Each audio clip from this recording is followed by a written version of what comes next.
Hi, everybody. In this module, we're going to be talking about an interesting person. His name was Robert E. Lee, and he was the Confederate General of the Army of Northern Virginia.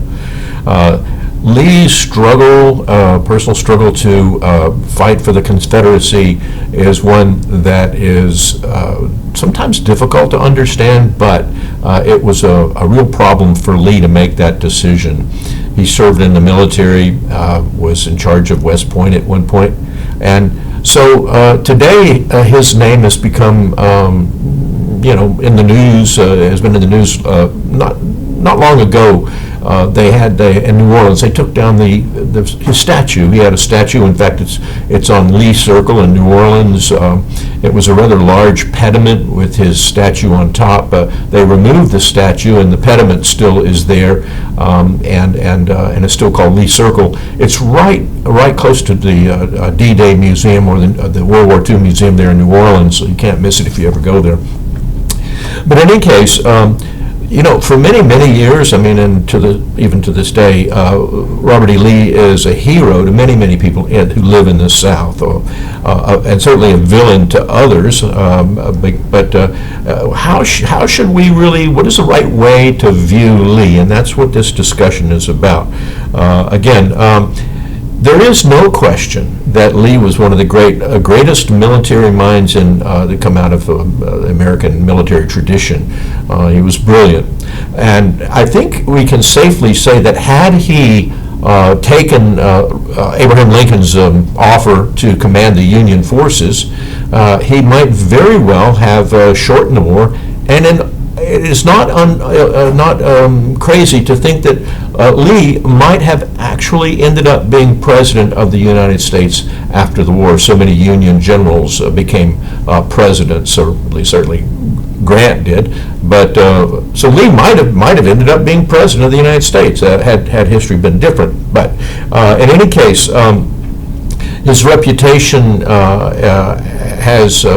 Not really dimmed with the years, but certainly his decision to fight for the Confederacy puts him in some people's minds as a traitor, and so we'll talk about some of these things, and I want you to talk about some of these things.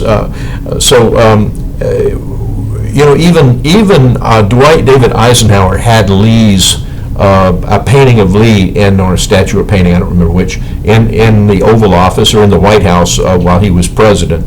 So admired for his generalship and for his military mind, and admired by some for his decision to fight for his native state, Virginia. So if you understand Lee, or if you understand his motivations, you may become to understand what drove a lot of people in the South to fight for the Confederacy and fight against the Union. So was he a traitor for leaving his post and joining the Confederate States of America? Or is there yet another way of explaining his behavior? And also we want to look, it's like what were his thoughts before the war, during the war, and after the war. He didn't live terribly long after the Civil War. His health was broken, and he became the president of Washington College, now called Washington Lee College. And so anyway, we want to really look and think and talk about Robert E. Lee.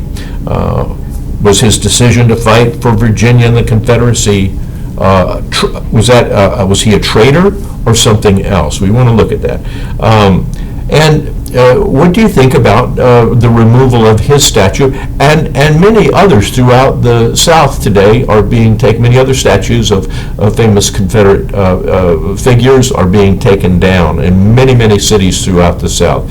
And do you agree with this or not agree with this? And so I'll be asking you to talk about that too. Anyway, I want you to be thoughtful, brilliant if possible, and be sure to make your first post within 3 days of the start of the forum.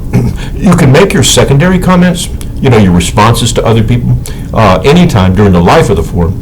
Remember, it's a total of 3. The first one you do within the first 3 days, and that's the one that counts the most. That's the 80-point one. The subsequent 2 are worth 10 points each. So there you go. Thank you very much for your attention, and good luck.